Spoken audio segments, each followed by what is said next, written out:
Imagine being totally blind, sick and lying on a makeshift bed in the middle of a lounge room floor. Well, that's what I was doing the day I wrote this piece.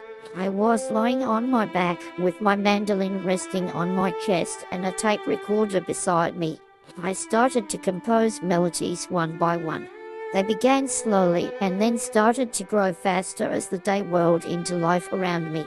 I was living in Bundaberg, Queensland at the time, and we were all staying at Karma's friend's farm. Out of that moment this piece was born. The song builds slowly, starting with the mandolin solo.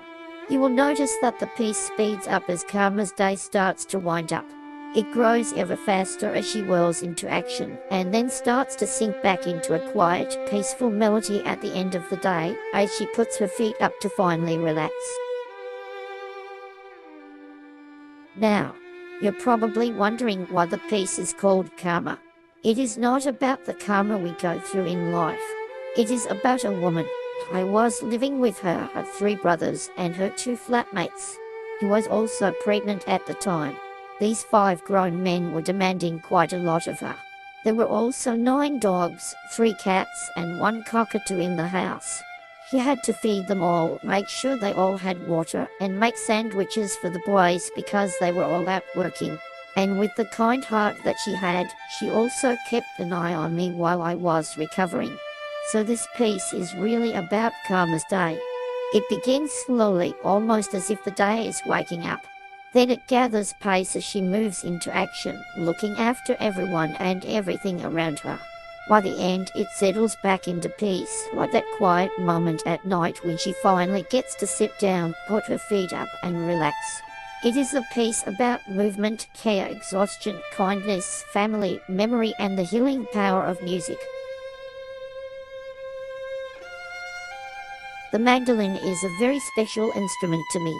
This mandolin I'm using was actually bought by my mother and her 2 brothers from my granddad when he was alive. He had had a heart attack, and they wanted something he could sit down with, play, relax and enjoy. My granddad had played mandolin during the Second World War, and when that mandolin finally fell to pieces, he found an old violin and played that for a while. They could not find a round-back mandolin like the one he played during the war, so this one is a flat-back mandolin from Lamberti Brothers in the city of Melbourne. It was the last of the handmade ones. My granddad, my mother and I had very special times when granddad played the mandolin. He would mainly play all the old Australian bush tunes and ballads, along with some Irish jigs and ballads. My mother would be on the piano, granddad on the mandolin, and I of course on the violin. Family time around the piano is one of my strongest memories from childhood, while my father, granddad and brother sat playing either chess or backgammon. My nana would often sit and listen, or if one of us was not playing music or games, she would engage them in conversation. So the mandolin is very special because it reminds me of my childhood and happy times.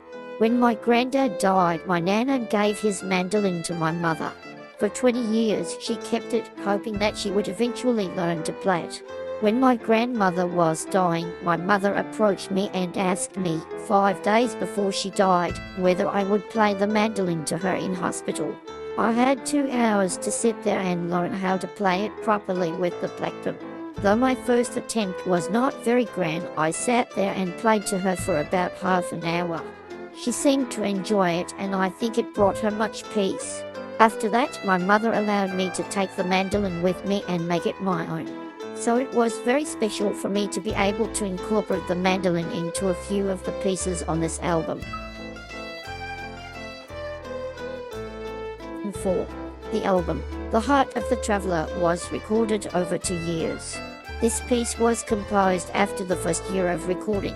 I wanted some more pieces to take back for myself and Paris McLeod to work with. We had a lot of fun in the studio working out exactly how we would put it all together. We picked the sections and melodies carefully that we wanted to use, and then worked out how to put them together so that they weren't just repetitious. Then I had to go away and learn the order in which they would be played.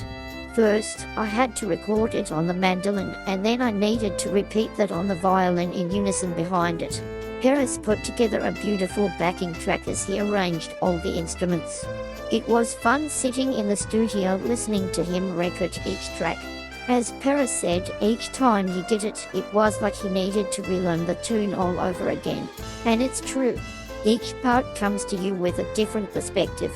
A lot of joy was created by both of us. It is wonderful that the piano is in the piece, along with the mandolin and violin, reminding me very much of my childhood days and memories.